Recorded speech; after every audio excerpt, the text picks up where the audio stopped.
네, 여러분 안녕하세요. 손영두입니다. 오늘 우리 본격적으로 머신러닝 첫 번째 알고리즘에 대해서 배우게 될 텐데요. 우리가 배울 첫 번째 알고리즘은 선형 회귀 분석입니다. 우리가 지난주에 간단하게 뭐 인트로 얘기를 하면서 회귀 분석하고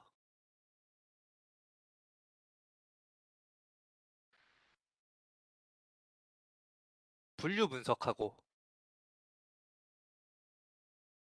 차이점에 대해서 알아보았었어요. 이 둘의 차이점을 다시 한번 이야기를 하면은 둘 다 어떤 데이터들이 입력과 출력의 형태로 주어지는 그런 형태로 되어 있는데 이렇게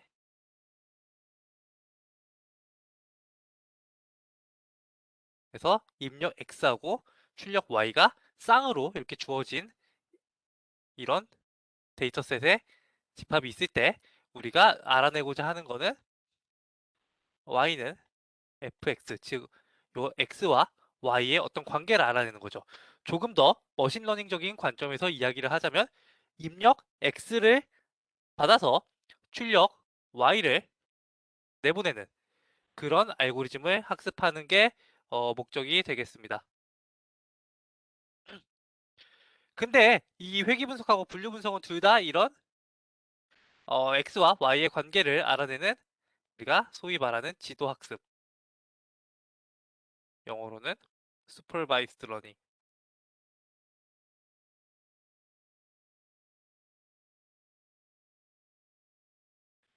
알고리즘인데 이 둘의 차이는 뭐냐? Y가 이산적인 값이면은 예를 들어서 뭐 빨강, 초록, 또 뭐 파랑 이렇게 색을 나타낸다든가 노랑 이런 식으로 색을 나타내는 그런 뭐 이산적인 값들 혹은 또 뭐가 있을까요? 어떤 그룹 A, B, C 아니면 날씨를 뭐 이렇게 맑음, 흐림, 뭐 비 이런 식으로 어떤 이산적인 그룹으로 이 y를 표현되는 경우에 이 경우에는 우리가 얘를 분류라고 이야기를 하죠. 그에 비해서 y가 숫자 뭐 0.1, 0.7, 0.8 색상도 예를 들어서 빨강, 초록, 파랑 이렇게 나타나는 게 아니고 뭐 RGB 코드로 예를 들어서 어, RGB 코드는 뭐 3차원이니까 조금 어려우니까 다차원도 물론 회귀 분석이 되지만 뭐 그레이스케일로 봤을 때 얼마나 검은색을 뭐 0, 흰색을 2호라고 한다면은 그 사이의 값 178 혹은 뭐 0과 1 사이의 값에 뭐 0.71 뭐 이런 식으로 이런 값들을 맞춘다든가 아니면은 날씨도 이렇게 맑음 흐림 비를 맞추는 게 아니고 기온을 예측한다든가 17.1도 마이너스 5.8도 이런 식으로 뭔가 연속적인 숫자를 예측할 때 우리가 이런 예측을 하는 방법을 회귀 분석이라고 얘기를 했어요. 그래서 우리가 오늘 배울 선형 회귀 분석은 이런 회귀 분석을 수행하는데 앞에 선형이란 말이 붙어 있으니까 입력인 x와 출력인 y의 관계가 선형이다. 이렇게 이해를 하면 좋을 것 같습니다. 우리가 수많은 지도학습 알고리즘 배울 거예요. 이번 학기 동안에 거의 지도학습 알고리즘 위주로 배우게 될 텐데 그 중에 대부분은 분류일 거예요. 우리가 배우는 수많은 알고리즘 중에 대부분은 분류 문제가 될 텐데 어, 일단은 첫 번째로 배우는 알고리즘은 선형 회귀 분석이 되겠습니다. 어, 그리고 선형 회귀 분석은 사실 되게 쉬워요. 여러분들이 다 아는 거예요. 그 중고등학교 때부터 배운 1차 함수 있죠. y는 ax 더하기 b. 그러니까 쉽게 얘기하면 이게 그냥 선형 회귀 분석이라고 생각을 하면 됩니다. x하고 y의 관계를 선형으로 나타냈고 x 값을 입력받으면 y를 출력할 수 있죠. 그래서 선형 회귀 자체는 뭐 그렇게 어려운 내용이 없는데 우리가 이번 챕터에서는 선형 회귀 그 자체에 대해서도 물론 조금 더 깊게 분석을 할 테지만 이 선형 회귀 분석을 통해서 머신러닝의 일반적인 성질들을 알아볼 수 있는 그런 내용들을 조금 더 다루게 될 것입니다. 그래서 그런 부분들을 좀 주의해서 들어주면 좋을 것 같아요. 그래서 첫 번째로 이제 회귀 분석이라고 되어 있는데 단순한 선형 회귀 분석은 이렇게 나타나게 됩니다. 그래서 회귀 분석 같은 경우에는 뭐 기본적으로 x가 여기서 조금 노테이션이 헷갈리게 돼 있는데 우리가 데이터가 여러 개가 주어져 있을 때 i번째 데이터가 어떻게 주어져 있냐 입력 xi와 이렇게 쓰면 헷갈리니까 조그맣게 xi와 그 다음에 출력 yi가 이렇게 주어져 있는 형태인데 이 xi는 벡터로 주어져 있어요. 그래서 k 차원의 벡터로 주어져 있습니다. x1i, x2i, 점점점점 x, ki 이런 식으로 주어져 있고요. 그러면은 이 입력들과 출력 yi와의 관계를 어, 나타내는 그 식이 이런 회귀 분석 식이 되겠죠. 그래서 보시면은 yi는 각 x의 어떤 앞에 개수, 우리가 회귀 개수라고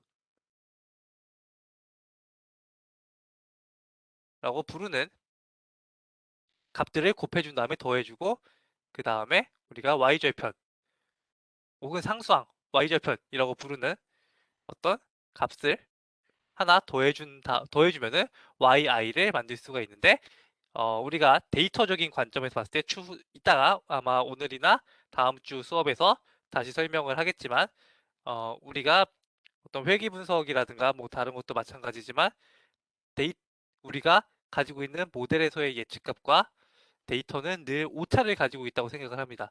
그래서 이 오차항인 이 i가 함께 주어져 있다라고 생각을 하면 좋을 것 같아요. 그래서 이 yi라는 우리가 관찰한 데이터 xi와 yi는 어떤 관계냐면은 yi가 이런 x들과 선형 관계를 이루는데 이 선형식에 정확히 일치하는 것이 아니고 이 선형식으로부터 어떤 오차만큼 떨어져 있는 그런 값을 가진다. 이렇게 이해를 하시면 좋을 것 같습니다. 그리고 또 입력 x를 우리가 독립변수라고 부릅니다. 왜냐하면 x들은 뭐 다른 것과 상관없이 정해질 수 있는 값이기 때문에. 그 다음에 출력 y는 종속변수라고도 부릅니다. 이 왜 종속변수냐면은 y 값은 x들의 값에 종속되어 있죠. x들이 어떻게 되느냐에 따라서 y 값이 결정이 되기 때문에 우리가 y 값은 종속변수라고 합니다. 그래서 이 x라는 독립변수가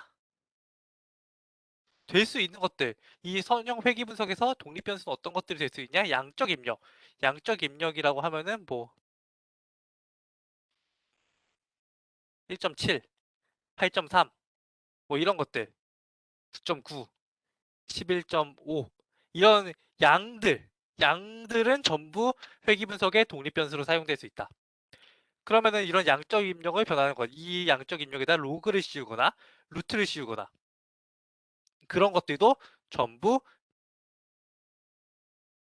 어, 이 선형 회귀 분석의 입력으로 사용될 수 있다. 예를 들면은 이게 예를 들어서 뭐 키였다면은 숫자를 잘못 넣었지만 어쨌든 키였다면은 키 값에 뭐 루트를 씌웠다든가 아니면 로그 키 이런 것들이 전부 다 이것도 어떤 양적인 값이기 때문에 이것들도 회귀 분석의 독립 변수로 사용이 될 수 있다. 그리고 이런 입력 변수의 다항식, 키 제곱, 키 세제곱 이런 것들도 전부 다 어, 회귀 분석의 독립 변수로 사용이 될 수 있습니다. 그 다음에 두 변수 사이의 교호작용, x, x와 어떤 독립 변수를 곱해서 만든 것도 독립 변수가 될 수 있습니다. 예를 들면은 키하고 시력 이런 것들을 곱한 것도 우리가 회귀 분석 이론의 x 중에 하나로 사용을 할 수가 있다. 이렇게 이해를 하시면 좋을 것 같습니다. 그러면은 양적 입력 말고 어떤 질적인 입력. 우리가 양적은 이제 이거 영어 번역인데 퀀티터티브한 입력이 있고 질적 입력, 퀄리터티브한 입력인데 질적 입력은 보통 이렇게 카테고리로 주어지는 정확하게 매저를 딱 했다기보다 그룹으로 주어지는 입력을 우리가 질적 입력이라고 부르는 경우들이 종종 있습니다. 그래서 예를 들어서 빨강, 노랑, 초록 이렇게 주어져 있을 때 얘네들은 어떻게 그 회귀 분석의 입력으로 사용할 수 있느냐 아니면 회귀 분석의 입력으로 사용을 할 수 없느냐 이런 이야기 했을 때 얘네들은 회귀 분석의 입력으로 사용하기 위해서는 더미 베리어블이라는 것으로 변환을 해 주어야 합니다. 그래서 더미 베리어블로 변환을 할 때 어떻게 해야 되느냐? 그래서 요 컬러라는 그런 질적인 입력이 존재한다면은 이 컬러 안에 포함된 값들이 몇 종류인지 확인을 합니다. 그래서 얘네들이 예를 들어서 세 종류죠. 여기서는 레드, 옐로우, 그린 세 종류가 있죠. 그러면은 얘를 이 원래는 하나의 그런 변수였지만 얘를 세 개의 변수로 만들어줍니다. 세 개의 변수는 각각 레드 변수, 옐로우 변수, 그린 변수 이렇게 만들어주고요.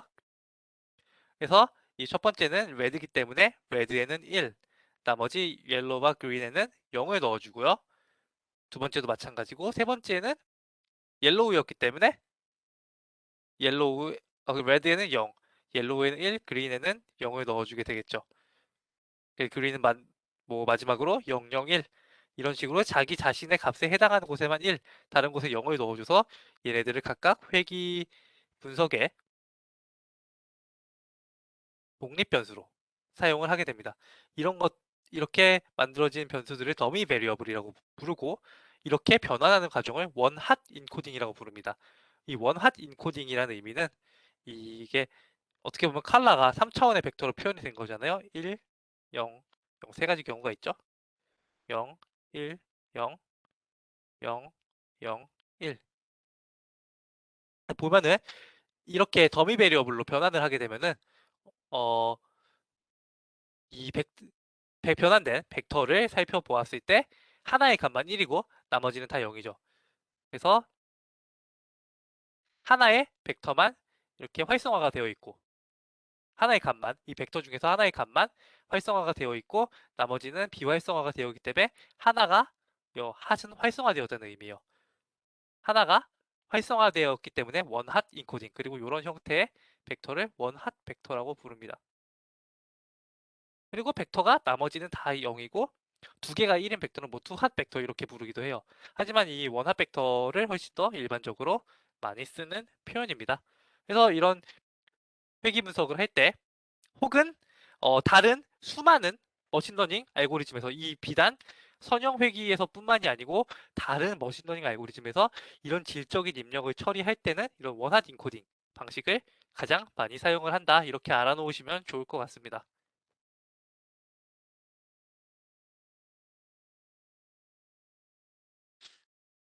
그래서 일단 이제 회귀 분석을 시작하는데 제일 단순한 형태부터 알아볼 거예요. 이름하야 단순 회귀 분석이죠. 제일 단순하니까. 이 단순 회귀 분석은 아까 봤던 것보다 훨씬 식이 심플하죠. 뭐가 달라졌느냐? 아까 봤던 식에서 x가 독립 변수가 하나밖에 없는 거예요. 즉, 우리 x 벡터가 1차원으로 주어져 있는 사실상 스칼라 형태로 주어져 있는 그런 형태고요. 데이터가 총 n개가 있습니다. 그래서 입력 x와 출력 y가 쌍으로 n개가 주어져 있는 거죠. 이때 그 y와 x와의 관계를 이런 식으로 정의를 하면 yi는 a 더하기 bxi 더하기 2i의 형태로 정의를 하면은 얘는 선형 회귀 분석 중에서도 단순 회귀 분석이 됩니다. 영어로는 simple linear regression이라고 불러요. simple linear regression이라고 부릅니다. 이때 우리가 몇 가지 가정을 또 하는데 이 아이들은 평균이 0이고 분산이 시그마 제곱인 그런 정규 분포를 따르게 되고 서로 독립입니다. 그 말은 뭐냐면은 데이터가 n개가 서로 있잖아요. 이 데이터들의 오차항이 서로 상관이 없다는 거예요. 독립이라니까 서로 독립적으로 정해지고 그 다음에 근데 같은 분포를 따른다.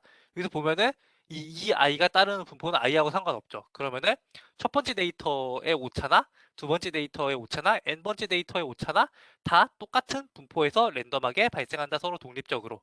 그런 의미가 되겠습니다.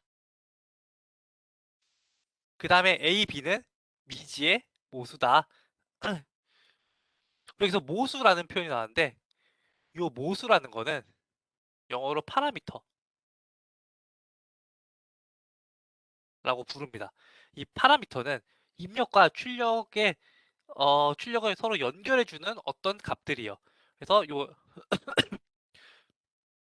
요 A와 B는 X와 Y를 연결해주는 그런 값들이 되겠고요. 이 파라미터라는 거는 이제 또 다른 의미로는 머신러닝에서 우리가 추정해야 되는 값입니다. 다시 말하면은 머신러닝 모델을 만든다라고 했을 때 그건 뭐냐? 파라미터 값을 추정하는 거예요. 이 단순 회귀 분석 모델을 만든다, 모델을 학습한다라고 하는 의미는 뭐냐? 가장 적절한 A 값과 B 값을 구하는 거예요. 실제 A와 B는 우리가 모르지만 어떤 방식으로든 저 A와 B의 값을 추정을 하는 게 우리가 머신러닝 모델을 학습한다라고 부르는 의미입니다. 그래서 여기서 이제 단순 선형 회귀 분석에서 추정해야 될 파라미터는 두 개, A와 B가 있다고 생각을 하시면 되겠습니다.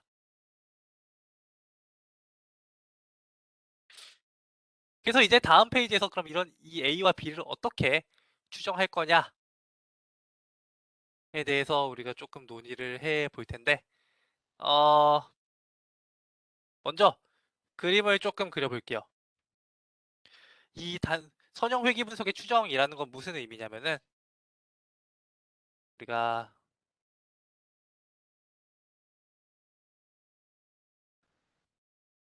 이렇게 X하고 Y가 있을 때 점들이 이런 식으로 어, 이러면 안 되지. 이런 식으로 찍혀 있습니다. 점들이 이렇게 4개의 점이 있어요. 4개의 점이 있고 보면은 X하고 Y가 선형 관계를 어느 정도 이루고 있다는 걸 알 수 있어요. 그러면은 이 X하고 Y의 관계, 저 A, B의 값에 따라서 우리가 뭐 고등학교 때 배운 바에 의하면 A는 우리가 직선의 Y절편이고 B는 기울기죠. 그래서 우리가 Y는 어떤 A 햇 더하기 B 햇 X라는 어떤 식이 있다라고 하면은 저 A 햇과 B 햇의 우리가 결정하는 A 햇과 B 햇의 값에 따라서 선이 이런 식으로 그려질 수도 있을 거고요. 어떤 경우에는 선이 뭐 이런 식으로 그려질 수도 있을 거고 어떤 경우에는 선이 이런 식으로 뭐 그려질 수도 있을 거예요. 그래서 우리가 세 개의 추정선 A, B, C가 있다고 가정을 했을 때 딱 봐도 이 점을 좀 크게 그려볼까요? 점을 X로 표현할까요? 여기, 여기, 여기, 이렇게 네 개의 점이 주어져 있을 때 이 점들을 가장 잘 표현하는 X와 Y의 관계를 잘 표현하는 식은 이 세 개 중에서는 B가 제일 잘 표현했죠. A나 C보다는 B가 이 점들을 잘 표현하고 있다라고 이야기를 할 수가 있을 거예요. 그러면은 왜 우리가 B가 A나 C보다 얘를 더 잘 표현하고 있다라고 생각을 할 수 있냐면은 이 점들이 이 선으로부터 가깝기 때문이죠. 평균적으로. 그렇죠? C 같은 경우에는 이 점을 이제 C선까지는 거리가 굉장히 멀죠. A 같은 경우에는 이게 아니죠. A 같은 경우에는 이 점 같은 경우에는 A라는 선이 굉장히 거리가 멀 거고요. 그러면은 다시 쓸데없는 선들은 지우고 그러면 우리가 최적의 선, 요 B가 좋아 보이긴 한데 과연 최선이냐? B보다 더 좋은 선을 그릴 수는 없을까라는 것을 사람들이 고민하기 시작했고 그러면은 좋은 선이란 어떤 선이다에 대한 정의를 사람들이 하기 시작했습니다. 그래서 첫 번째로 생각한 건 보니까 선과 요 점 사이의 거리가 멀면 안 좋다. 그럼 점과 선 사이의 거리는 우리가 어떻게 표현을 할 수 있느냐? 이 첫 번째 점은 예를 들어 x1, y1이고 두 번째 점은 x2, y2, 뭐 x3, y3 이렇게 주어져 있을 때 요 값은 와, 요 값은 a 햇 더하기 b 햇 x1 이렇게 표현할 수 있겠죠. 왜냐면 이 선의 식이 이렇게 주어져 있다고 가정을 하고 있으니까 우리가 x1을 넣었을 때 나오는 y 값은 요 선에 있고 실제 y1은 여기 있죠. 이만큼의 차이가 있죠. 저 차이를 계산해 보면은 y1 빼기 a 햇 빼기 b 햇 x1 이 첫 번째 오차가 되겠고요. 이 원이 될 거예요. 이 2 같은 경우에는 y2에서 a 햇 빼기 b 햇 x2 이 3는 뭐 이렇게 구하면 되겠죠? 그래서 데이터가 n개가 있다고 가정을 하면은 이 n은 yn 빼기 a 햇 빼기 b 햇 x n이 될 거예요. xn. 그러면은 이 오차들의 합을 최소화하면은 예를 들어서 서메이션 i는 1부터 n까지 이 i라는 이 식을 최소화하면은 될까요? 라는 게 우리가 생각해 봐야 될 질문이에요. 이 오차를 최소화하기 위해서 이 거리들의 합을 최소화하면 될 것인가? 답은 그렇지 않다요. 왜냐면은 이 값들은 부호가 있기 때문에 단순히 이걸 최소화하는 경우에는 어떤 선이 있을 때 점이 예를 들어서 두 점이 이렇게 있는 경우하고 이렇게 떨어져 있는 경우 이것도 서로 상쇄가 될 거고요. 이렇게 오차가 크더라도 이 값들이 서로 상쇄가 되기 때문에 어, 그냥 모든 점에서 멀리 떨어져 있는 선을 찾을 수도 있습니다. 얘를 단순히 최소화하게 되면은. 그래서 선형 회귀 분석에서는 일반적으로 얘를 직접적으로 이 거리의 합을 최소화하지 않고 거리의 제곱의 합을 최소화합니다. 그래서 여기에 각각 다 제곱을 붙여서 더한 다음에 최소화를 하는 거죠. 그러면은 이 제곱을 붙이게 되면 얘는 단수 크기를 나타나게 되고 단순히 거리 비교가 단순히 그냥 부호에 따라 상쇄되지 않게 되죠. 왜냐면은 제곱을 하게 되면 다 양수로 바뀌기 때문에 그러면서 점들로부터 가장 가까운 직선을 찾을 수 있게 됩니다. 그래서 우리가 선형 회귀 분석의 일반적으로 선형 회귀 분석의 개수를 추정하기 위해서는 요 오차의 제곱항을 이렇게 사용을 하게 됩니다. 그래서 이 오차의 제곱의 합을 D라고 하고요. 이 D를 최소화하는 A와 B를 구하면은 그게 이제 우리가 아까 말했던 이 선형 회귀 분석의 모수인 A와 B를 추정하는 것이 되겠고요. 이렇게 구하는 이렇게 A와 B를 추정하는 방식을 최소 제곱법이라고 부릅니다. 이 최소 제곱법은 다시 말하면은 오차의 제곱의 합을 최소화해서 모수를 추정하는 방법이다. 이렇게 이야기를 하시면 좋을 것 같습니다. 그럼 얘를 최소화하는 A와 B는 어떻게 구하나요? 어, 얘를 최소화하는 A와 B는 이렇게 구합니다. 얘를 편미분하면은 A와 B에 대해서 각각 편미분하면은 A로 미분하면은 이렇게 될 거고요. B로 미분하면 이렇게 돼요. 그러면은 얘를 A와 B 미지수는 두 개, 그 다음에 식도 두 개인 2원 1차 연립방정식이 되기 때문에 걔를 풀어내면은 이런 식으로 구할 수가 있고요. 제 계산은 생략하겠습니다. 그래서 계산을 생략하고 계산을 하면은 이런 식으로 얻을 수가 있다. B는 이 개수죠. 회귀 개수는 모든 데이터에 대해서 각각 x들과 x들의 평균을 뺀 거, 그 y와 y들의 평균을 뺀 거의 곱을 x들의 x에서 x의 평균을 뺀 거에 제곱으로 나눠주면 된다. 얘는 x의 분산이죠. 그쵸? 그리고 이 위에는 x, y의 공분산이죠. 그래서 이 회귀 개수의 식을 보면은 x의 분산분의 x의 x와 y의 공분산으로 나타나고 그 다음에 a 햇 같은 경우에는 x와 y의 평균을 넣어줘서 이렇게 계산을 할 수가 있다. 이렇게 이해를 하시면 좋을 것 같습니다. 그래서 뭐 계산하면 나오는 식이니까 이거는 계산은 제가 생략을 하도록 할게요. 여기서 뭐 혹시 평균을 어떻게 구하는지 헷갈릴 수도 있으니까 x반은 n분의 1에 서메이션 i는 1부터 n까지 xi 그 다음에 y반은 n분의 1에 서메이션 i는 1부터 n까지의 yi. 아마 앞부분에서 유도하시다 보면은 그냥 앞에는 x바 y바가 없으니까 유도하다 보면은 이런 파트가 나올 텐데 이런 파트들을 적절히 이렇게 바꿔주면은 앞에 식을 얻을 수 있고요. 뭐 앞에 식을 직접적으로 유도하는 것이 힘들다면은 여기 넘어오는 게 이 값들을 여기에 한번 넣어보면은 저 여기에 넣었을 때 계산한 값과 저 여기서 여기에서 넣었을 때 값이 성립한다는 것을 확인을 할 수가 있을 겁니다.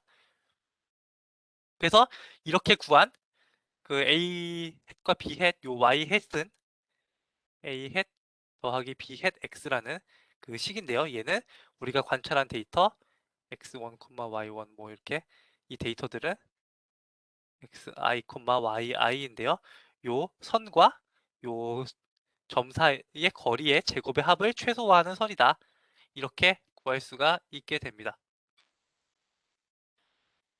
그래서 뭐 지금까지 했던 얘기들이 쭉 나와 있는데 회기 직선의 추정식을 이렇게 나타낸 거고요. 이 직선이 이제 저 앞에 그림에서 산점도라는 거는 점들이 찍혀 있는 그림인데 앞에 그림에서 x하고 y의 관계를 잘 나타내는 식이다. 그래서 여기서 a 햇은 y의 절편이고 저 식의 b 햇은 저 선형 식의 기울기가 되겠죠.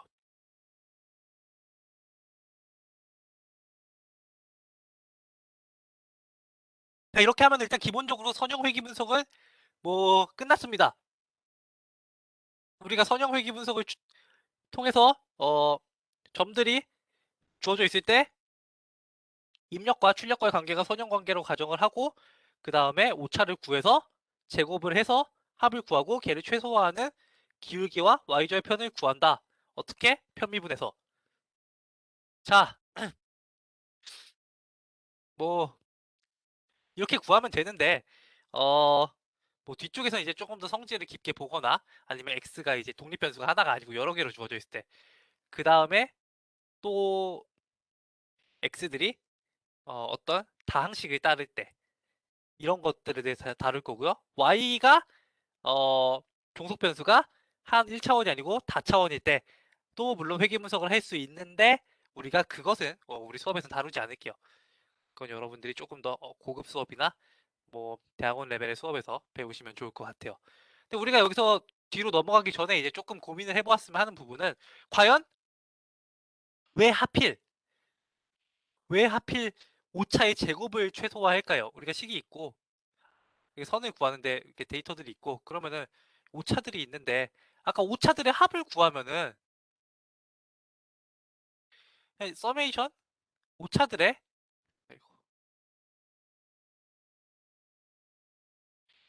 합을 구하면은 얘는 서로 상쇄가 되어서 플러스와 마이너스가 상쇄가 되어서 문제라고 했어요. 그래서 이 i 제곱을 구했어요. 왜냐면 얘는 전부 다 양수로 표현하니까.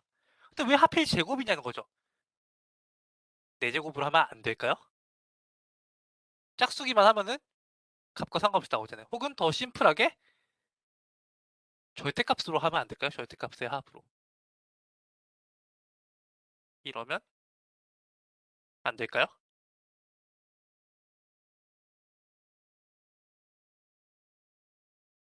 왜 하필 다들 제곱만 쓰고 있느냐? 정답은 이렇게 해도 됩니다.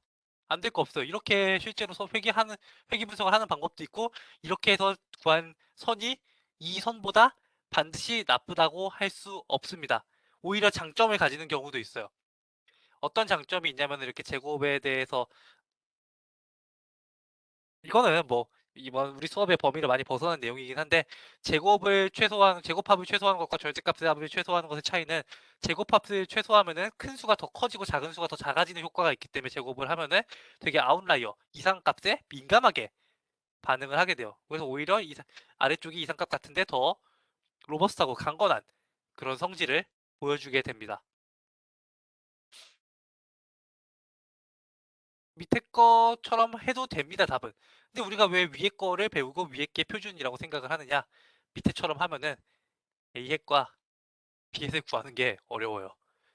우리가 지금은 A핵과 B핵을 이렇게 그냥 제곱이니까 이렇게 돼가지고 A에 대해서 미분하거나 B에 대해서 미분하면 딱 1차식이 나오잖아요.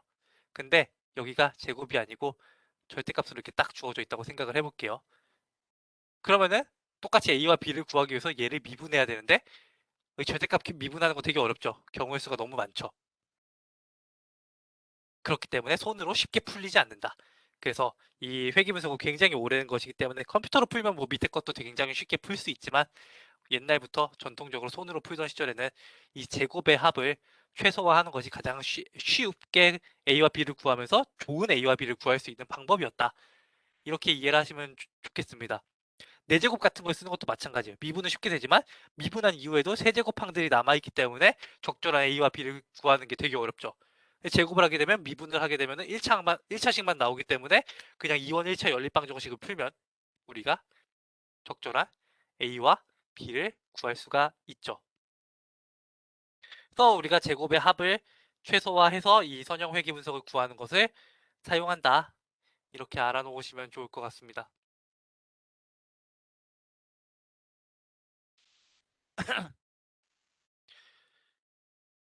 그래서 다음으로는 이런 단순 회귀 분석을 하는데 회귀 분석에서 가지고 있는 이런 가정들에 대해 설명을 하고 있습니다. 다시 말하면은 이런 가정들이 회귀 분석 우리가 모형을 구한다는 건 이런 가정들이 성립한다는 가정하에서 회귀 모형을 구하는 거고 또 다시 말하면은 그것은 이런 데이터들이 실제로 이런 가정들하고 어느 정도 일치해야지 저 회귀 분석 모형이 잘 작동한다. 이렇게 말씀을 드릴 수가 있겠습니다. 그래서 첫 번째 가정은 두 변수 간에는 직선 관계가 성립하여야 됩니다. 그래야지 단순 회귀 분석이 잘 작동해요. 예를 들어서 데이터가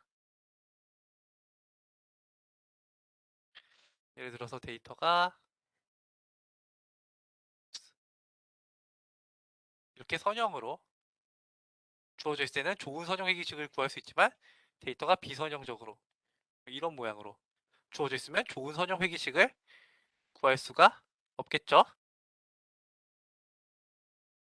두 번째로 오차가 평균은 0이고 분산이 시그마 제곱인 정규 분포를 따라야 한다. 네, 오차가 이렇다는 가정하에서 선형 회귀 분석이 우리가 모델을 만들었기 때문에 그렇고요. 이게 나중 가서는 이 오차가 정규 분포를 따른다는 것과 최소 제곱법으로 우리가 모델을 구하는 그 파라미터를 추정하는 것이 사실 일치하는 개념이에요. 오차가 정규 분포를 따를 때 그 파라미터들의 최우도 추정을 하는 것과 맥시멈 라이클리후드 에스티메이션을 하는 것과 그다음에 최소 제곱법을 이용을 해서 추정하는 그런 파라미터의 값들이 같거든요. 근데 그거는 좀 너무 어드밴스된 내용이니까 여기서는 생략하도록 하고 어쨌든 정규 분포를 따른다는 우리가 가정하에 얘기를 진행하고 있다. 이렇게 이해를 하시면 되고 오차들의 분산은 서로 같고 독립이어야 된다. 우리가 가정을 했던 내용입니다. 이런 가정이 맞아 떨어질 때 우리가 앞에서 이런 선형 회귀시 앞에서 봤던 선형 회귀식을 활용을 할 수 있다. 그래서 이런 선형 회귀식이 이런 가정을 만족하는지 안 하는지의 여부를 기울기에 대한 유의성 검정이나 결정 계수를 통해서 추정할 수 있다. 이렇게 되어 있는데 사실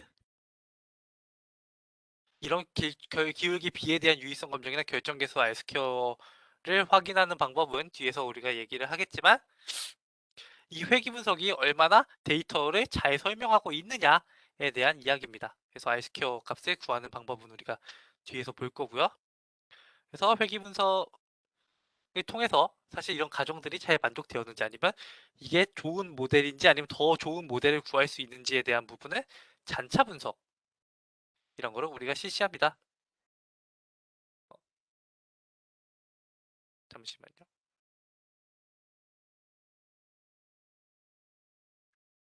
그래서 요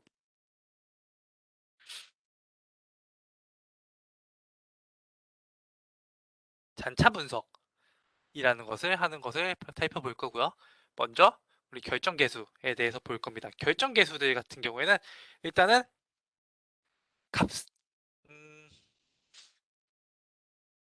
일단은 개념만 좀 설명을 하고 값을 상세하게 구하는 거는 뭐 심플하니까 간단하게 말씀을 드리도록 할게요. 그래서 총 변동 SST라는 걸 정의할 텐데 이 SST는 Y들이 Y 평균으로 떨어져 있는 얼마나 떨어져 있나 정도예요. 그래서 이 Y 값들이 Y 값의 평균을 빼서 제곱했으니까 Y 값들의 분산이죠. 다시 말하면은 n분의 1이 있어야 분산이죠. 어쨌든 간에 어, 이 Y 값들의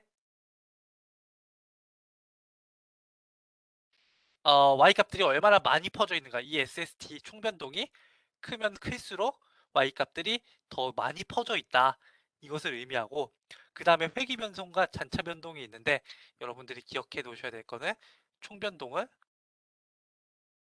회귀 변동과 잔차 변동의 합으로 표현될 수 있습니다. 총변동이라는 게 Y가 얼마나 퍼져 있냐예요. Y들이 뭐 이렇게 Y가 이렇게 요 범위에 있는지 이 범위에 있는지 Y 값들이 그 문제입니다. 근데 이 퍼져 있는 정도를 SSR, 회귀 변동 뭐냐면 회귀 분석에 의해서 설명할 수 있는 정도. 그래서 Y 값이 막 많이 달라지는데 이 SSR은 우리가 회귀 분석을 보니까 X와 Y의 관계자는 회귀 분석은 이 회귀 분석을 통해서 Y가 변하는 걸 설명할 수 있어 이 정도를. 즉 X 값의 변화, Y 값이 그만큼 변화하는 이유는 X 값이 변화하기 때문이다라는 거고 그 X 값이 변화하는 정도를 Y 값이 변하는 정도를 X 값의 변화로 설명할 수 있는 부분이 SSR입니다. SSE는 반대로 이 Y의 변동 중에서 회귀 분석으로 설명하지 못하는 부분이고 그 부분은 어, 우리가 앞에서 봤던 오차 때문에 정규 분포를 따른 오차 때문에 발생을 하는 거죠. 그래서 앞에 그림으로 제가 여기 설명을 드리면은 Y의 평균이 뭐 이 정도라고 할게요. 이게 Y의 평균인데 이 데이터가 Y의 평균으로부터 이만큼 떨어져 있잖아요. 근데 회귀식에 의해서는 얘가 여기였어야 돼요. 그러면은 얘가 평균으로부터 이만큼 떨어져 있는데 이만큼은 회귀 분석으로 설명이 되는 거죠. 왜냐면 회귀 분석이 여기라고 했으니까. 평균으로부터 요만큼 떨어져 있는 거는 회귀 분석으로 설명이 될 수 있는데 이만큼 떨어져 있는 거는 회귀 분석으로 설명이 안 되고 오차 때문에 설명되는 거죠. 그래서 그런 것들을 전체 데이터상에서 고려했을 때 이만큼 떨어져 있는 부분이 총변동, 회귀 분석에 의해서 떨어진 부분, 이 설명되는 부분이 회귀 변동, 나머지가 오차 변동이라고 보시면 됩니다. 그래서 잔차 변동. 그래서 회귀 분석하고 회귀 분석이 설명되는 부분, 설명되지 않는 부분이고요. 회귀 분석이 잘 됐다면 데이터들이 딱딱딱 그 회귀 분석으로 정확하게 설명이 된다면은 이 SSR의 비중이 크고 SSE의 비중이 작겠죠. 그래서 우리가 회귀 분석이 잘 됐는지 안 됐는지를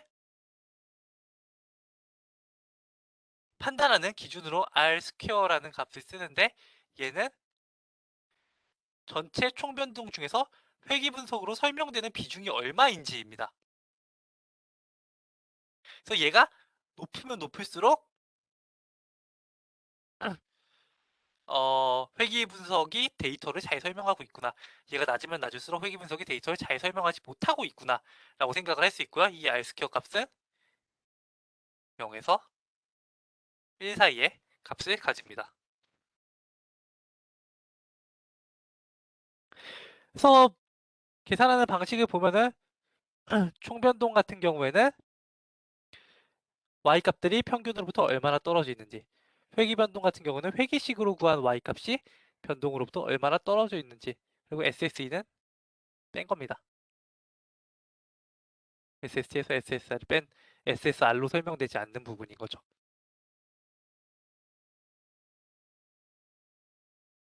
그리고 얘는 SST분의 SSR이 되고 뭐 식을 쭉 넣어서 계산하면은 이런 식으로 구할 수 있는데 이건 뭐 생략할게요. 개념이 더 중요한 것이기 때문에 뭐 실제 계산하는 것은 뭐 여러분들이 한번 해보시거나 뭐 컴퓨터가 계산 다 해주니까 생략을 하도록 하겠습니다. 다음으로 이제 잔차 분석인데요. 잔차 분석은 어, 뭘 하냐면은 가로축에는 y hat 예측값을 넣습니다. 그 다음에 세로축에는 오차를 넣어요. 그래서 각각 i번째 데이터에 대해서 예측값과 오차를 넣었을 때 정상 데이터라면은 우리가 이 i가 정규분포를 따라야 되잖아요. 그럼 이 i를 어떤 순서로 정렬 상관없이 그냥 이런 형태로 정규분포를 따르는 모양, 뭐 대충 이게 시그마가 이 정도에 존재하는 그런 모양으로 나타나야 되겠죠. 평균이 0에 가깝고. 근데 우리가 이 회귀분석이 뭔가 제대로 되어 있지 않다라고 하면은 이런 이분산성이 나타날 수 있습니다. 이 y hat 값에 따라서 오차항의 크기가 달라지는 거죠. B 그림이나 D 그림처럼.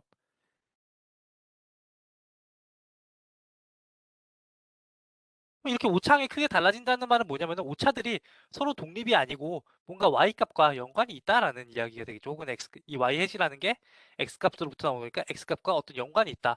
그러면은 그런 경향성이 나타난다면은 뭔가 x값에 우리가 추가적인 변환을 해주거나 새로운 독립 변수를 추가를 해서 뭔가 더 좋은 회귀 분석, 더 좋은 적합을 수행할 만한 여지가 있다라고 우리가 판단을 할 수가 있습니다.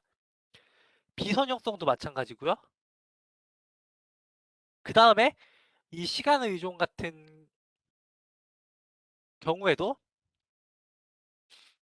우리가 데이터가 뭐 수집된 순서에 따라 이런 영향을 받는다면은 데이터 수집할 때 어떤 영향이 있었고 이런 시간 순서에 따라서 이 데이터들의 오차가 영향을 받으니 얘도 어떤 시간을 표현해 줄 수 있는 독립 변수가 들어간다면 더 좋은 결과가 나타날 거다. 이렇게 예상할 수 있고요. 그 다음에 요 H 형태도 되게 특이한 형태인데 오차들이 이렇게 군집을 이루는 경우가 있어요. 오차들이 이렇게 군집을 이루는 경우에는 사실은 데이터가 하나의 성질을 가지고 있지 않은 거죠. 이런 경우에는 군집이 세 개가 나오니까 사실은 데이터를 세 종류로 분리해서 따로따로 모델을 만들어줬어야 되는 거죠. 전혀 성질이 다른 데이터들이 한 곳에 있는데 우리가 한꺼번에 분석을 했구나. 이렇게 생각을 할 수가 있습니다. 그래서 회귀 분석을 수행한 이후에 이런 잔차 분석을 수행을 하면은 우리가 회귀 분석이 잘 되었는지 안 되었는지 그리고 어떤 개선점을 통해서 어, 더 우리의 그 모델의 예측력을 향상시킬 수 있는지를 알 수가 있게 됩니다.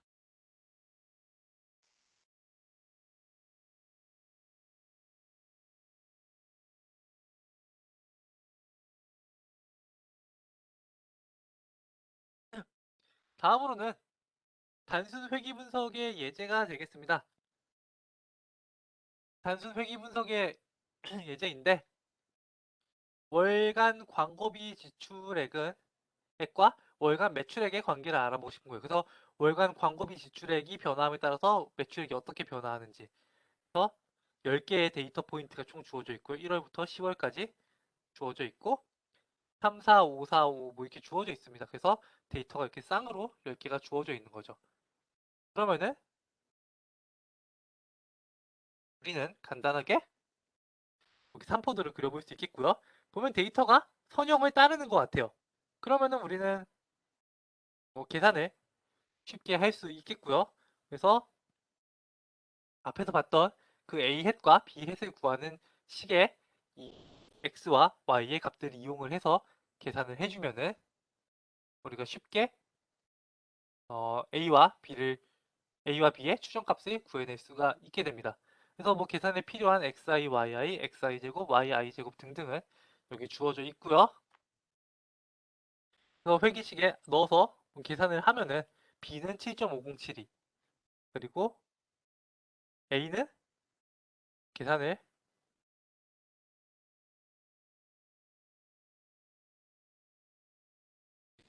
제문한 요거는 a 햇이죠. a 햇은 y 바 빼기 b 햇 x 바를 계산해 준 거죠. 계산을 해주니까 15.207이. 그래서 우리가 월간 광고비 지출액과 매출액의 관계식은 이렇게 나타낼 수 있다. 그래서 광고비가 하나도 없을 때 매출 추정치는 15.2고 그다음에 광고비가 한 단위 증가할 때마다 매출은 7.5단위씩 증가하겠구나. 이런 것들을 알 수 있습니다. 그리고 아까 말한 대로 이렇게 선형 회귀 분석을 수행한 다음에 잔차 분석을 수행하니 잔차가 랜덤하게 임의의 형태로 어떤 패턴을 보이지 않고 나타나는 것을 알 수 있고 마찬가지로 R스퀘어 값을 구했더니 R스퀘어가 0.958로 상당히 높은 값을 나타내더라. 그래서 이 선형 회귀 분석이 올바르게 수행되었다. 라는 사실을 알 수가 있습니다. 자, 그러면은 R스퀘어가 얼마여야지 이 회귀 분석이 도대체 잘 수행되었고 잘 수행되지 않았는지에 대한 기준이 될까요? 정답은 없습니다. 그때그때 달라요.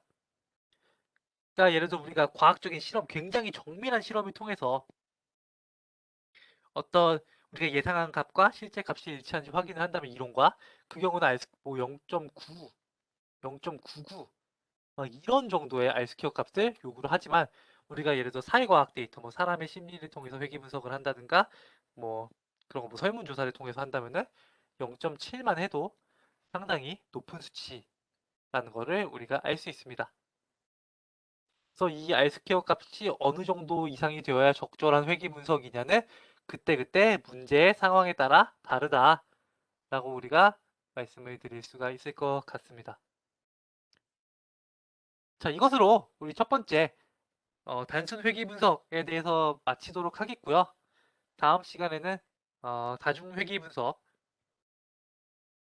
그 X가 여러 가지일 때, 독립 변수가 여러 종류가 주어져 있을 때 그런 회귀 분석을 수행하는 다중 회귀 분석부터 어, 다양한 차수를 이용해서 표현할 수 있는 곡선 회귀 분석, 그리고 네, 회귀 분석의 그런 발산을 막기 위한 정교화 방법 등등에 대해서 다루도록 하겠습니다. 수업 들으시느라 고생 많이 하셨고 다음 시간에 뵙도록 하겠습니다. 감사합니다.